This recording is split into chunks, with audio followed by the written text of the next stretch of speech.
and this is the 100 Days of Donald Trump. I'm Larry Elder, along with my partner, Chris Stigall. And Chris, the man looks like he is having fun. Remember this exchange? Is President Putin disrespecting you by attacking Ukraine when you're trying to make peace there? Is President Putin disrespecting you by attacking Ukraine when you're trying to make peace there? What did he do? Well, he's attacking Ukraine. Is he disrespecting me? Yeah.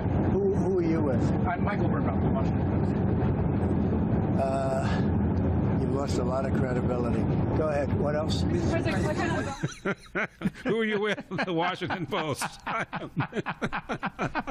You know what I love about that, Larry? He has gotten really wise to this over the years. It's not his first rodeo. I love the way he makes them explain their question. He doesn't accept the question. Have you noticed he's picked up on that? He now makes them explain, what do you mean by that? They normally can't. Then he says, who are you with? And then just misses them out of hand. It's really pretty brilliant.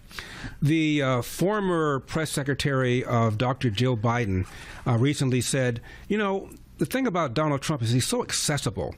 I wish Biden had been more accessible. Can you imagine what would have happened, what a disaster that would have been if Chris Biden tried to handle the kinds of questions that Donald Trump does? He takes question about this, which means you have to be on top of all these different issues. Can you imagine what would have happened? Had somebody made Biden more accessible? Are you kidding me? No, well, that debate, you know, Trump brought that up in the rally in Michigan. That debate, he said, I'm unique this way, too. I'm the only guy that's had to take on two candidates after that disastrous debate. He was down 35 points to me.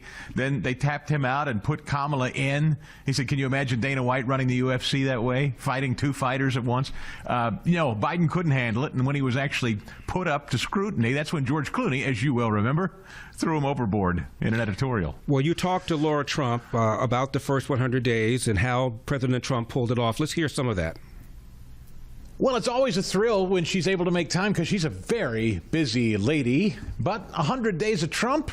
Why wouldn't we bring in a Trump? And Lara Trump is here with us today, host of The Right View with Lara Trump, and you see her fabulous new Fox show. Congratulations on that, by the way, Lara. Welcome back. Thank you. Thank you. Great to be with you. I know there's a lot of good stuff going on here with me, but also for the whole country, and we can thank President Trump for that. I want to take a victory lap again with you. We've had you on the show since, but let's talk again about your strategic strike in November with Michael Whatley, how you got here. And 100 days in, is President Trump delivering for you what you all felt you promised in that campaign of November?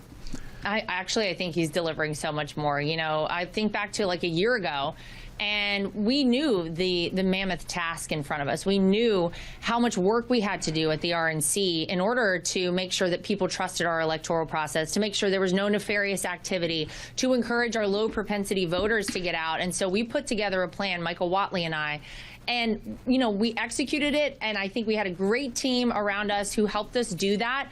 But, of course, the person at the top of all of that was President Trump. And when he went around this country and talked to people about the things that they were dying for someone to say, like, yeah, we need a closed border. We don't need to be sending money overseas. We need to take care of ourselves here in America. You know, we want to get these gang members and these criminals out of our country. We want to make sure that we have safety in our communities. People are dying to hear those things. And so, you know, you look 100 days in, and I think it was pretty funny. You had the USA Today opinion piece actually complimenting Donald Trump. I think it was yesterday that I saw this.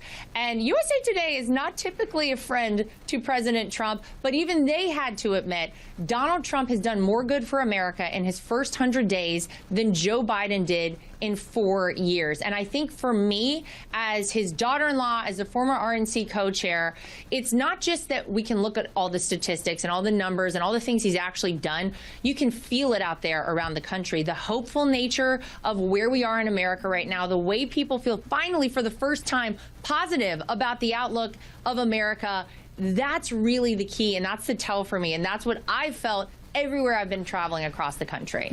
And we will finish the rest of this on the other side. Also, you interviewed Caroline Leavitt, who I met briefly when I ran for president, Chris, and she was then running for Congress in New Hampshire. Good thing she didn't win. I thought she was extraordinarily talented. We'll have that when we come back. Larry Elder, Chris Stigall, do not leave town.